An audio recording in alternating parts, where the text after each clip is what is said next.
Hello, my dear learners. Assalamu alaikum. In this tutorial, I am going to discuss an important lesson, Education and Life. Why Education? Of HSC English First Paper textbook. According to the old text, it is in Unit 12, Lesson 1. But according to the new edition of the text, it is in Unit 2, Lesson 1.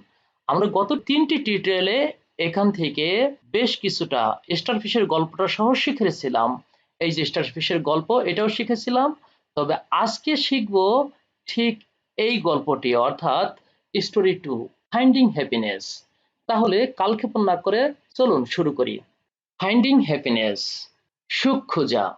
Once a group of 50 people were attending a seminar.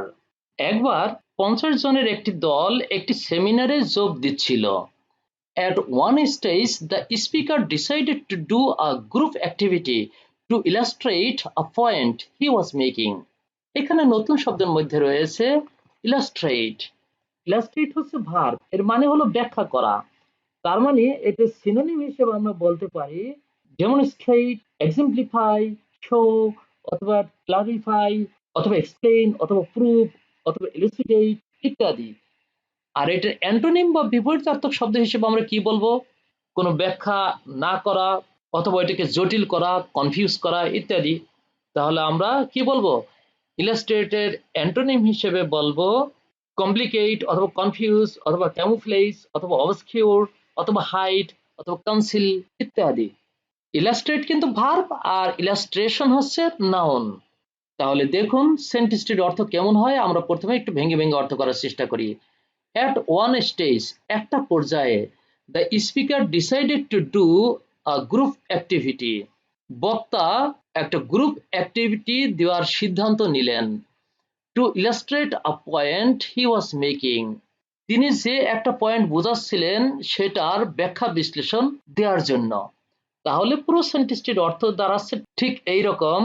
এক পর্যায়ে বক্তা তার বক্তব্য স্পষ্ট করে তুলে ধরার জন্য একটি দলগত কাজ করার সিদ্ধান্ত নিয়েছিলেন। He gave a balloon to each attendee. Attend যে করে তাকে অ্যাটেন্ডি বলা হয়। অ্যাটেন্ড হলো ভার্ব, অ্যাটেন্ডি হলো নাউন। যেমন পে যে করে তাকে পেই বলা হয়, পে, পেই এরকম। তাহলে এখানে অর্থ কি দেখুন, তিনি উপস্থিত প্রত্যেককে একটি করে বেলুন দিলেন। Each one was asked to write his or her name on it using a marker pen. প্রত্যেককে বলা হলো তার নিজের নাম লেখার জন্য মার্কার পেন দিয়ে। এখানে লক্ষ্য করুন একটি গ্রামাটিক্যাল ব্যবহার, সেটা হলো each one, এটা হলো সাবজেক্ট, was হলো বিভার্ব, আর asked হলো মূল ভার্বের পাস্ট পার্টিসিপল। তার মানে এটা passive voice. Each one was asked, প্রত্যেককে জিজ্ঞেস করা হলো। Each one was asked, কার দ্বারা? by the teacher. by the teacher এখানে উজ্জ রয়েছে। তার মানে পুরো সেন্টেন্সটির অর্থ দাঁড়াবে ঠিক এইরকম। মার্কার কলম দিয়ে প্রত্যেককে তাদের নাম লিখতে বলা হলো। এরপরে দেখুন, he then collected all the balloons and put them in another room. এখানে নতুন একটি শব্দ রয়েছে কালেক্ট। কালেক্ট ভার্বের পাস্ট টেন্স করা হয়েছে এখানে কালেক্টেড। কালেক্ট মানে হচ্ছে সংগ্রহ করা বা জড়ো করা। তাহলে এই কালেক্ট ভার্বটির সিনোনিম আমরা কি বলবো? গ্যাদার, অথবা অ্যামাস, অথবা অ্যাসেম্বল, অথবা অ্যাগ্রিগেট, অথবা অ্যাকুমুলেট, অথবা হোল্ড, অথবা অ্যাক্রু ইত্যাদি। আর এটার অ্যান্টোনিম কি হবে তাহলে? কালেক্ট মানে তো সংগ্রহ করা, তাহলে এটার অ্যান্টোনিম বা বিপরীতার্থক শব্দ হবে ছড়িয়ে ছিটিয়ে দেওয়া, বিচ্ছিন্ন করে ফেলানো, এরকম হবে। তাহলে disperse, scatter, divide, separate, spread, split, diffuse, disseminate, ডিসইন্টিগ্রেট, এইগুলো হবে হচ্ছে কালেক্টের অ্যান্টোনিম। তাহলে দেখুন সেন্টেন্সটির অর্থ কেমন। হি দেন কালেক্টেড অল দ্য বেলুনস, তিনি তখন সকল বেলুন সংগ্রহ করলেন। And put them in another room, এবং অন্য একটি রুমে সেগুলো রেখে দিলেন। তার মানে পুরো সেন্টেন্সটির অর্থ দাঁড়াচ্ছে এরকম, অতঃপর তিনি সব বেলুন সংগ্রহ করে অন্য রুমে রেখে দিলেন। He then took all the attendees to the room and asked them to find the balloon with their name within 5 minutes. আমরা একটু ভেঙে ভেঙে অর্থ করার চেষ্টা করি। He then took all the attendees, তারপর তিনি উপস্থিত সকলকে রুমে নিয়ে গেলেন, আর কি বললেন? and asked them to find the balloon with their name within 5 minutes. 5 মিনিটের মধ্যে যার যার বেলুন নাম লেখা আছে সেটা খুঁজে বের করে নিয়ে আসতে। তার মানে পুরো সেন্টেন্সটির অর্থ ঠিক দাঁড়ায় এইরকম। এরপর তিনি উপস্থিত সকলকে কক্ষটিতে নিয়ে যান আর 5 মিনিটের মধ্যে তাদের নাম সহ বেলুনটি খুঁজে বের করতে বলেন। Everybody frantically searched for the balloon with their name, colliding with each other, pushing around others, and there was utter chaos. এর ভিতরে কিছু শব্দ নতুন রয়েছে, দেখুন। ফ্রান্টিক্যালি, ফ্রান্টিক বা ফ্রান্টিক্যাল হচ্ছে অ্যাডজেক্টিভ, যার মানে হচ্ছে উন্মত্ত অথবা পাগলের মতো। আর ফ্রান্টিক্যালি পাগলের মতো করে বা উন্মত্ত ভাবে, এটা হলো অ্যাডভার্ব। তাহলে ফ্রান্টিক্যালি এই অ্যাডভার্বটির সিনোনিম কি হবে? আমরা বলবো ডিসপারেটলি অথবা ম্যাডলি অথবা ওয়াইল্ডলি অথবা ক্রেজিলি অথবা এক্সাইটেডলি অথবা আনকন্ট্রোলেবলি। আর এটার অ্যান্টোনিম বা বিপরীতার্থক শব্দ কি হবে? উন্মত্ত ভাবে বা পাগলের মতো না হয়ে একদম ঠান্ডা মাথায় সুস্থ ভাবে এরকম হবে। তাহলে ফ্রান্টিক্যালির অ্যান্টোনিম হবে হলো কামলি অথবা পিসফুললি অথবা অর্ডারলি অথবা ইভেনলি অথবা ট্রাঙ্কুইলি, কোয়াইটলি, সিরিনলি, কুললি, প্লাসিডলি, স্মুথলি ইত্যাদি। এরপরে দেখুন পরের শব্দটি সার্চ। সার্চ ভার্ব থেকে ইডি করে পাস্ট টেন্স করা হয়েছে, সার্চড। এর মানে খোঁজা, এটি ভার্ব। তাহলে সার্চ ভার্বের সিনোনিম আমরা বলবো ফাইন্ড অথবা quest, explore, seek, inspect, ransack, pursue, sage অথবা ট্রাক ইত্যাদি। আর এটির অ্যান্টোনিম বা বিপরীতার্থক শব্দ আমরা কি বলবো?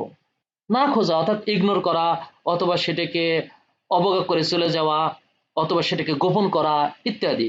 তার মানে আমরা সার্চের অ্যান্টোনিম হিসেবে বলবো ইগনোর অথবা নেগলেক্ট অথবা হাইড অথবা অ্যাবান্ডন অথবা কনসিল অথবা ওভারলুক অথবা প্রিটারমিট ইত্যাদি।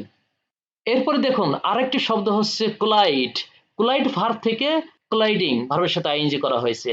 কোলাইড ভার্বের অর্থ হচ্ছে ধাক্কা লাগা বা সংঘর্ষ হওয়া। আর নাউনটা হচ্ছে কলিশন। কলিশন হচ্ছে সংঘর্ষ। তাহলে কোলাইড ভার্বের সিনোনিম কি হবে? ধাক্কা লাগার সিনোনিম হচ্ছে ড্যাশ অথবা clash, stumble, strike, zap, knock, foul ইত্যাদি। আর অ্যান্টোনিম কি হবে? ধাক্কা লাগার বিপরীত কি? ধাক্কা লাগার বিপরীত হচ্ছে ওটার সাথে ম্যাচ করে যাওয়া, সুন্দরভাবে সেট হওয়া, রাজি হওয়া, ঝামেলা না হওয়া, সুন্দর ছন্দ থাকা এরকম। তার মানে হলো match, agree, suit, fit, adjust, harmonise ইত্যাদি হচ্ছে কোলাইডের অ্যান্টোনিম। এরপরে দেখুন এইখানে আরেকটি শব্দ হচ্ছে লাস্টে খ্যাওস। খ্যাওস হচ্ছে বিশৃঙ্খলা, এটি নাউন। তাহলে এই খ্যাওসের সিনোনিম কি হবে? Anarchy, discord, riot, disorder, turmoil, tumult ইত্যাদি। আর এটার অ্যান্টোনিম, খ্যাওসের অ্যান্টোনিম কি হবে? বিশৃঙ্খলার অ্যান্টোনিম হচ্ছে সুশৃঙ্খল অথবা শান্তিপূর্ণ এরকম। তার মানে হবে হলো কামনেস অথবা অর্ডারলিনেস অথবা লফুলনেস অথবা অর্ডার অথবা হারমোনি ইত্যাদি। তাহলে দেখুন সেন্টেন্সটির অর্থ কেমন হয়। প্রথমে আমরা ভেঙে ভেঙে অর্থ করার চেষ্টা করি। Everybody frantically searched for the balloon with their name. প্রত্যেকেই তার নামওয়ালা বেলুনটিকে পাগলের মতো হন্য হয়ে খুঁজছিল। কোলাইডিং উইথ ইচ আদার, খুঁজতে গিয়ে একে অপরের সাথে সংঘর্ষ হচ্ছিল। পুশিং অ্যারাউন্ড আদার্স, অন্যদেরকে ধাক্কা দিয়ে। অ্যান্ড দেয়ার ওয়াজ আটার ক্যাওস। আটার মানে চরম, এটা অ্যাডজেক্টিভ, তার মানে হাই, এক্সট্রিম এই অর্থে। দেয়ার ওয়াজ আটার ক্যাওস, চরম বিশৃঙ্খলা সেখানে ছিল।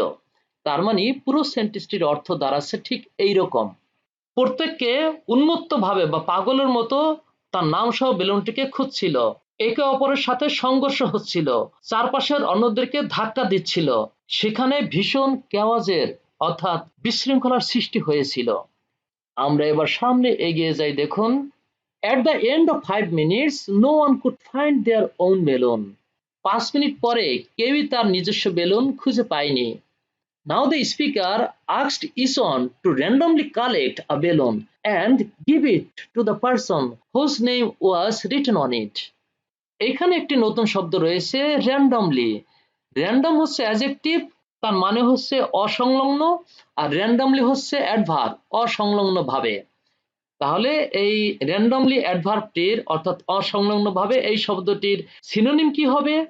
haphazardly, aimlessly, accidentally, erratically ইত্যাদি। আর অ্যান্টোনিম কি হবে? বিপরীতার্থক শব্দ, তার মানে সুশৃঙ্খল ভাবে এরকম। তার মানে হবে এটার অ্যান্টোনিম হবে হলো সিস্টেমেটিক্যালি, ডেলিবারেটলি, ডিজাইনডলি, পারপাসলি ইত্যাদি। আর এখানে যে শব্দটি রয়েছে গিভ, গিভ মানে দেয়া, সেটা আমরা জানি, এটি ভার্ব, দেয়া বা সরবরাহ করা। তাহলে এটা সিনোনিম আমরা কি বলবো? Present, Bairstow, grant, provide, award, deliver ইত্যাদি। আর এটার অ্যান্টোনিম বা বিপরীতার্থক শব্দ আমরা বলবো না দেয়া বা অস্বীকার করা ইত্যাদি। তার মানে হচ্ছে deny, retain, take, refuse, refrain, disallow, keep, hold ইত্যাদি। দেখুন তাহলে সেন্টেন্সটির অর্থ কি। আমরা প্রথমে সেন্টেন্সটির অর্থ ভেঙে ভেঙে করার চেষ্টা করি। Now the speaker asked each one to randomly collect a balloon. এখন ওই বক্তা তাদের প্রত্যেককে বললেন অসংলগ্নভাবে একটা করে বেলুন সংগ্রহ করার, and give it to the person, এবং সেটা ওই ব্যক্তিকে দিয়ে দেওয়ার জন্য, whose name was written on it, যার নাম ওই বেলুনটাতে লেখা রয়েছে। তাহলে পুরো সেন্টেন্সটির অর্থ দাঁড়ায় ঠিক এইরকম। তখন বক্তা প্রত্যেককে যে কোনো একটি বেলুন সংগ্রহ করে যার নাম লেখা আছে তাকে দিয়ে দিতে বললেন। Within minutes everyone had their own balloon. মিনিটের মধ্যেই প্রত্যেকে তার বেলুনগুলো পেয়ে গেল। The speaker then began, this is happening in our lifes. বক্তা তখন বললেন এটাই আমাদের জীবনে ঘটছে। Everyone is frantically looking for happiness, not knowing where it is. প্রত্যেকেই উন্মত্তভাবে বা পাগলের মতো সুখ খুঁজে বেড়াচ্ছে, কোথায় সেটা রয়েছে তা না জেনেই। আমরা আরেকটু সামনে এগিয়ে যাই, দেখুন। Our happiness lies in the happiness of other people. আমাদের সুখ নিহিত রয়েছে অন্য মানুষের সুখের মধ্যে। Give them their happiness. তাদেরকে সুখ দিয়ে দাও। You will get your own happiness. তোমার নিজস্ব সুখ দেবে। And this is the purpose of human life, the pursuit of happiness. এখানে নতুন শব্দের মধ্যে রয়েছে পারপাস। পারপাস হচ্ছে নাউন, এখানে এর মানে হচ্ছে উদ্দেশ্য।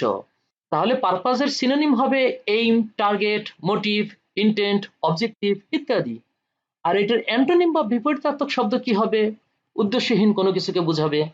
তার মানে হলো পারপাজের অ্যান্টোনিম হবে এইমলেসনেস অথবা ফিউটিলিটি অথবা ইউজলেসনেস ইত্যাদি। আর এইখানে একটি শব্দ রয়েছে পারসুট। পারসুট হচ্ছে অনুসন্ধান অথবা খোঁজ অথবা কোনো কিছু পাওয়ার সাধনা। তাহলে দেখুন সেন্টেন্সটির অর্থ কেমন। And this is the purpose of human life, এবং এটাই হচ্ছে মানব জীবনের উদ্দেশ্য। দ্য পারসুট অফ হ্যাপিনেস, সুখের সন্ধান বা খোঁজ। তাহলে সেন্টেন্সটির অর্থ দাঁড়াচ্ছে ঠিক এইরকম। আর এটি হলো মানব জীবনের উদ্দেশ্য, সুখের সাধনা। এই ছিল আমাদের গল্পটি। আমাদের এই লেসনটি শেষ হয়ে গেল। আমরা পরবর্তী টিউটোরিয়ালে অন্য একটি লেসন করব, অর্থাৎ আমরা এখান থেকে লেসন 2 থেকে আবার শুরু করব। সে পর্যন্ত সবাই ভালো থাকবেন, সুস্থ থাকবেন। আল্লাহ হাফেজ।